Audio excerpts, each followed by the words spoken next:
সাধারণ মুসলিম ৩ টা common mistake করে থাকে যেটা আমি রিসেন্টলি দেখেছি আর সেখানে আমাদের ইমপ্রুভ করাটা খুবই দরকার। ১ম হচ্ছে আমাদের ইসলামের ফরজ ইবাদতের জন্য যে জ্ঞানটা দরকার সেটা অনেকের নাই।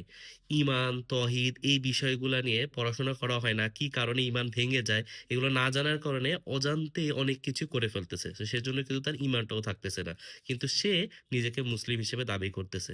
তো এটা খুবই ইম্পোর্টেন্ট যে ইসলামের যে ফরজ ইবাদত আপনার 5 পিলার্স যেগুলো আছে সেগুলো নিয়ে ভালোভাবে জ্ঞান অর্জন করা। সেকেন্ড যে মিস্টেকটা বলব সেটা হচ্ছে যে আমাদের একটা সমস্যা যে কোনো নিউজ যখন চলে আসে, স্পেশালি এখন তো সোশ্যাল মিডিয়ায় কিছু আসলে আমার একটা কমেন্ট করতেই হবে। না করলে মানে থাকা যাচ্ছে না। কিন্তু সেই বিষয়ে দেখা গেল জ্ঞানই নাই। তো কোনো বিষয়ে কমেন্ট করার আগে, শেয়ার করার আগে, সেই বিষয়ে মন্তব্য দেওয়ার আগে বেস্ট হচ্ছে আপনি সেই বিষয়ে একটু পড়াশোনা করলেন, দেখলেন আসলে বিষয়টা কি, যাচাই-বাছাই করলেন, দেন হয়তো আপনি কিছু একটা কমেন্ট করলেন। কিন্তু এখন যা হয়ে যাচ্ছে যে আসছে মানে আমার ০.৫ ঘন্টার মধ্যে কিছু না কিছু বলতেই হবে এ বিষয়ে। সেটা একটা বড় সমস্যা। এটার জন্য দেখা যায় যে অনেক সময় গুজব স্প্রেড করা হচ্ছে বা ভুল কমেন্ট করে ফেলা হচ্ছে। থার্ড যে সমস্যাটার কথা বলব সেটা হচ্ছে আমরা আ কোরআনের থেকে একটু ডিসকানেক্টেড হয়ে যাচ্ছি। যেখান থেকে আমাদের আসলে গাইডেন্সটা পাওয়া উচিত ছিল, আমরা সেখান থেকে আ খুবই কম নেই। দেখা যায় হয়তো শুধু কদর রাতে খোলা হয়।